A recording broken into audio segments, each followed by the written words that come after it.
First and foremost, today we're going to discuss a little bit about the West Bank, Israel, the United States, and sort of what's been going or happening the past 24 to 48 hours. I want to start off with the map that you see in front of you.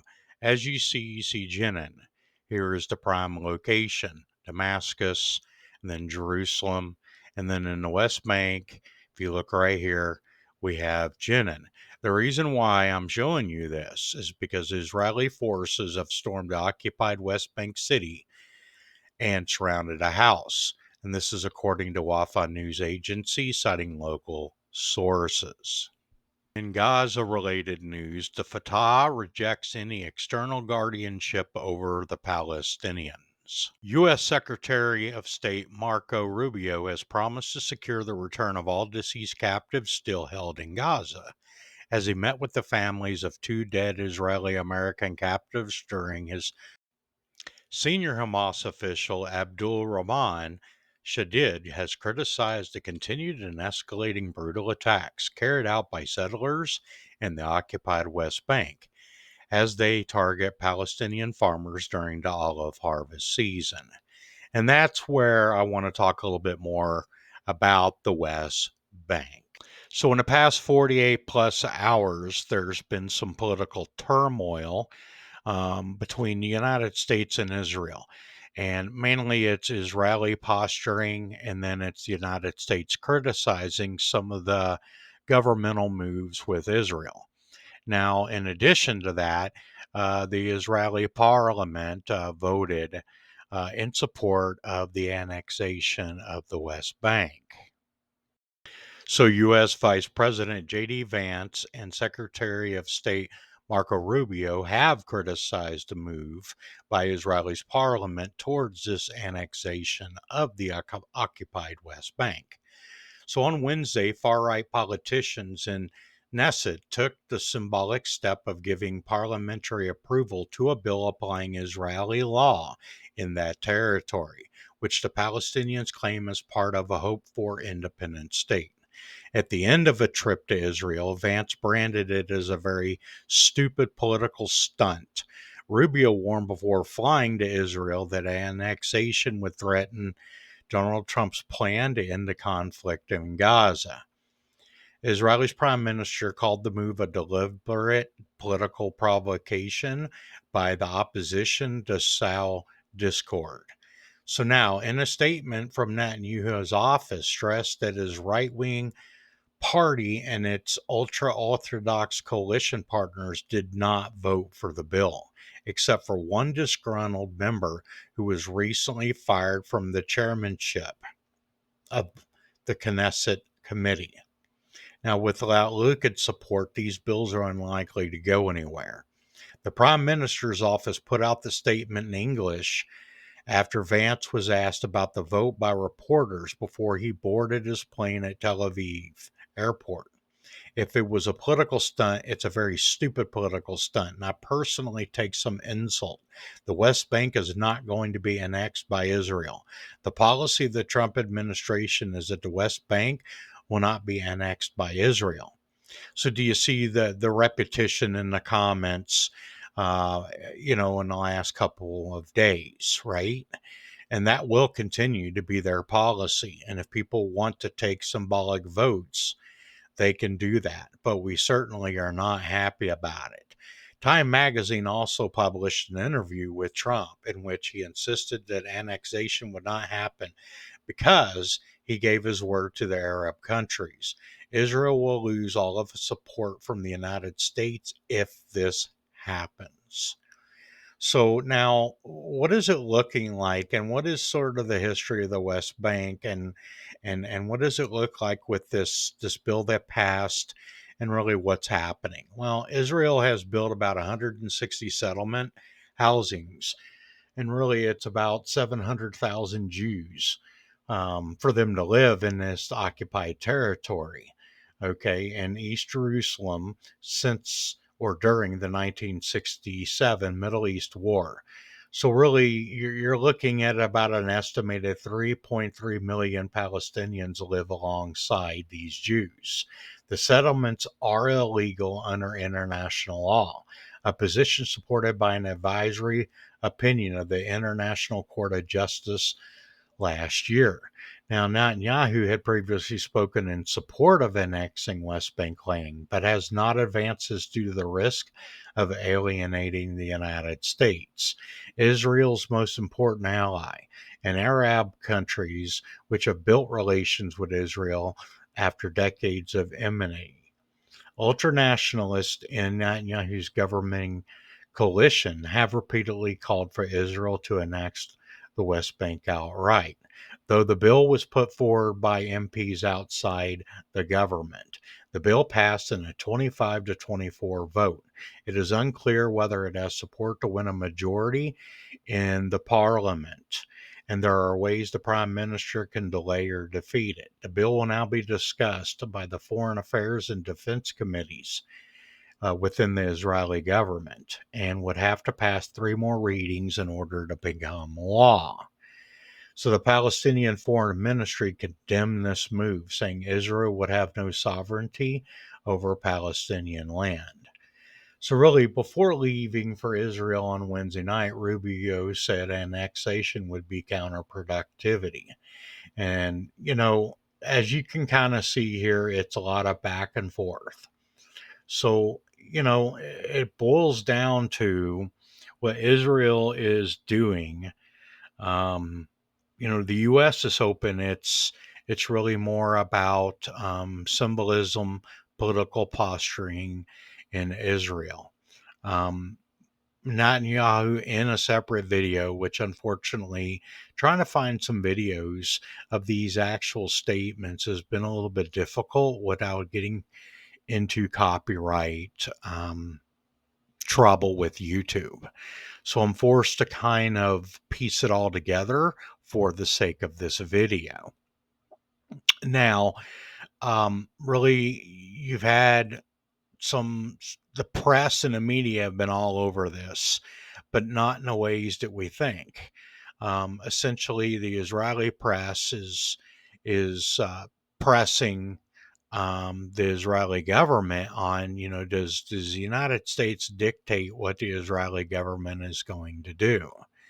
And, Netanyahu made it very clear, no, we're our own country. We have our own, so we're going to do what we're going to do.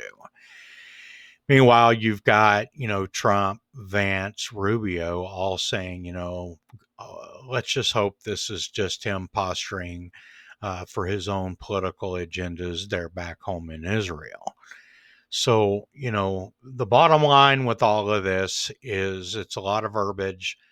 And it's important, I think, for me to share with my viewers that, simply put, if Israel does something, it's really gonna, when it comes to the West Bank, it's gonna be bad situation for the United States, because the United States would have to respond in some way. Otherwise, they alienate their relationship with Arab countries, since they made it very clear this promise that was made. But meanwhile, on the flip side of it, you do have Netanyahu, who is facing some charges of his own back on the domestic front. And, a lot of people suspect that he's constantly going into war because, he's trying to keep his political survival. Now, it's very difficult to prove that, but those have been a lot of those reports. So, what does this mean for the future here?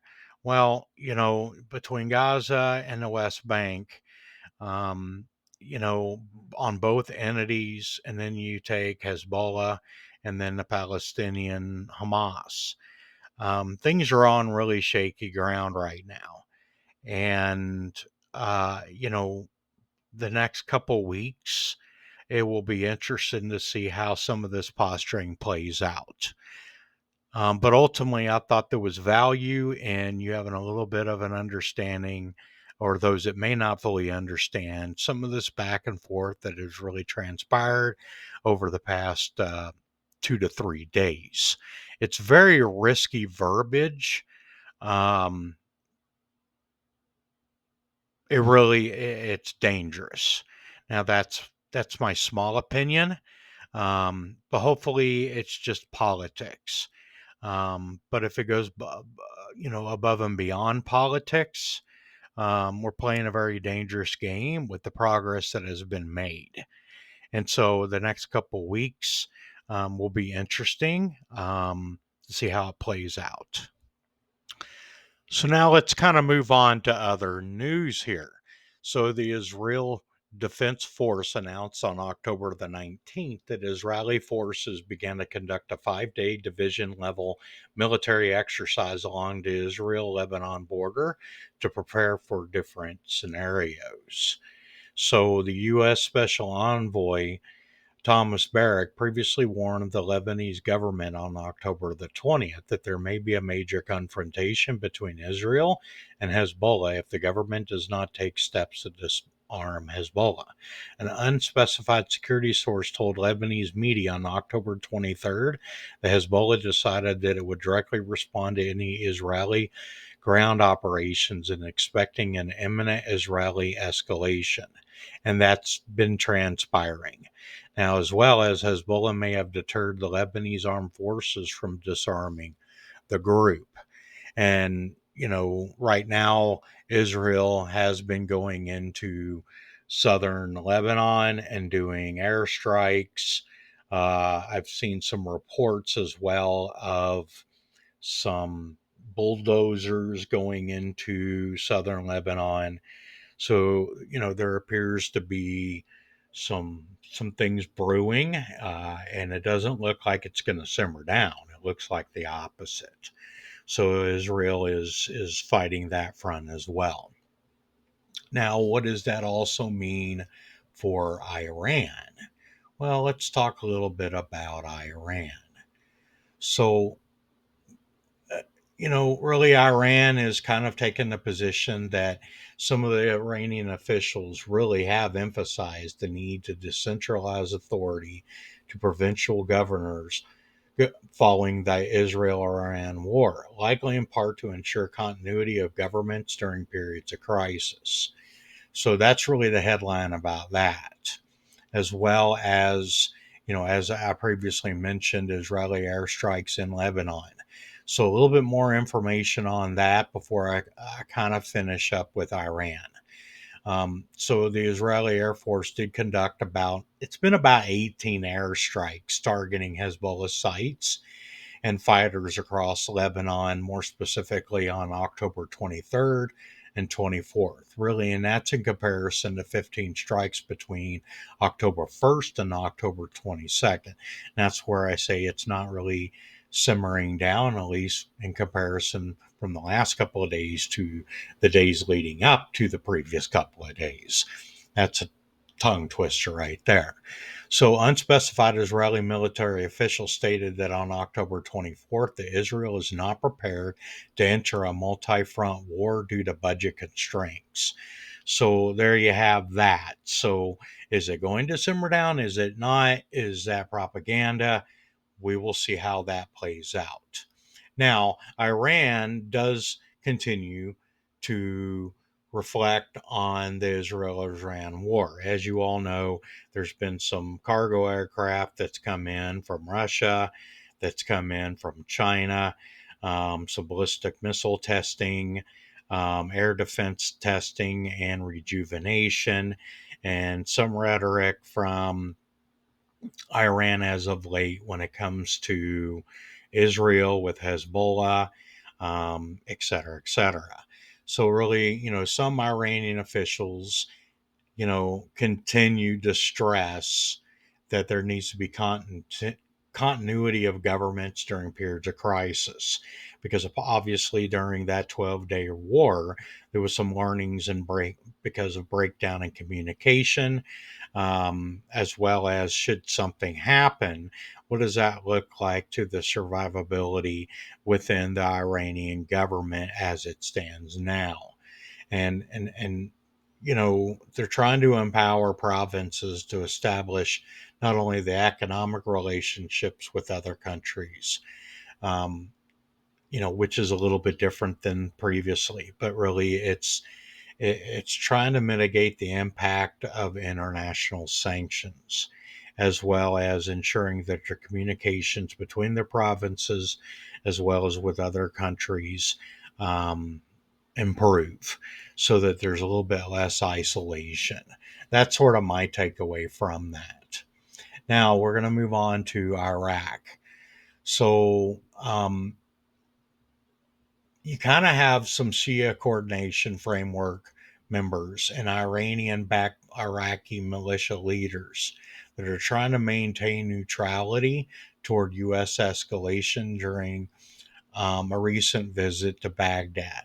So I'd previously reported that Iraq and Iran were having some political discussions and try to improve border security and relationships. So a little bit more information from that. The Shia Coordination Framework is a loose coalition of Shia political parties, some of which Iran backs. So they do reference, as I previously mentioned, U.S. escalation, which could refer to the Iraqi Prime Minister Shia in his announcement on October 20th that 250 to 350 U.S. military advisors and support personnel will remain at the Ain al Assad Air Base in the Anbar province of Iraq.